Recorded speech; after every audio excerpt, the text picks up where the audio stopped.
Two medical workers from New Jersey are now among a group trapped in Gaza. Plastic surgeon Adam Hamwa and pharmacist Ada Abugate went to Rafah with a Palestinian-American Medical Association. They have been stuck in Rafah since Israel invaded that city last week. The United Nations is now trying to secure them safe passage. We're really not just hoping to leave, we're hoping someone else comes in to replace us. They're afraid that this hospital is now a target, and once we leave, that they don't want to be anywhere near. Meanwhile, New Jersey Congressman Bill Pascrell sent a letter to the Israeli ambassador asking for help with this matter. The U.S. has finished constructing a temporary pier in Gaza, which will be used to transport humanitarian aid. Two satellite images from the Defense Department show the pier now floating in the Mediterranean Sea.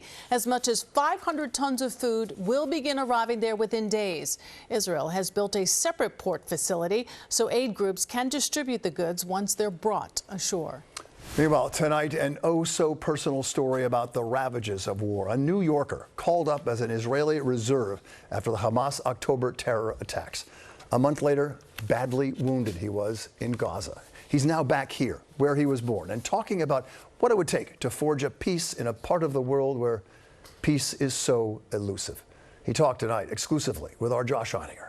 A world away from the carnage in Gaza. We were shot at on a daily basis, multiple times a day. Aaron Borez described the moment his life changed forever. As the Long Island-born marketing executive and his reserve IDF platoon searched an abandoned Gaza village for entrances to Hamas terror tunnels, and the unit walked into an ambush. Aaron's commanding officer, Omri David, picked off by a sniper and shot in the head. I watched him get shot. His comms person went down as well. So it was very quickly, 1-2. Now both of them are on the ground. I was in a state of shock for a few seconds, and then bam, I feel something, feels like a cannonball just ripped my leg right off. I'm on the ground. I understand that that sniper is on me now. His scope is on me. So I start to crawl back to the house as fast as I can. You know, it's adrenaline pumping. As I'm doing that, one of the bullets from an AK-47, so it strikes me in my left leg. So now both my legs have been shot, but I keep crawling, and there's bullets flying all around me, hitting rocks, so shards going to my right side. But Aaron made it. A team airlifted him to a Tel Aviv hospital, where he endured 5 months of surgeries and rehab.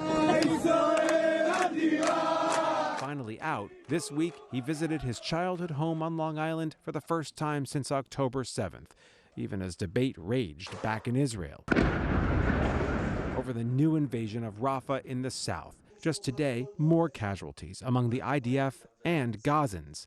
While Israel's seizure of the Rafah crossing has meant humanitarian assistance to civilians has dried up again. The pressure on Prime Minister Benjamin Netanyahu as intense as ever to stop the fighting. I think most IDF soldiers that I know are pro-peace. But Aaron says Hamas has had ample opportunities to return the hostages, and until that happens, he doesn't see any orders from the war cabinet to lay down their arms. I can't tell you if we're going to discover even one hostage from this new operation that we're doing in the south. I can tell you that stopping the operation and allowing 131 hostages to stay in the Gaza Strip is a decision for any politician in Israel that would be very difficult to justify. There are citizens of Israel, there are citizens of the U.S. also that are trapped in Gaza.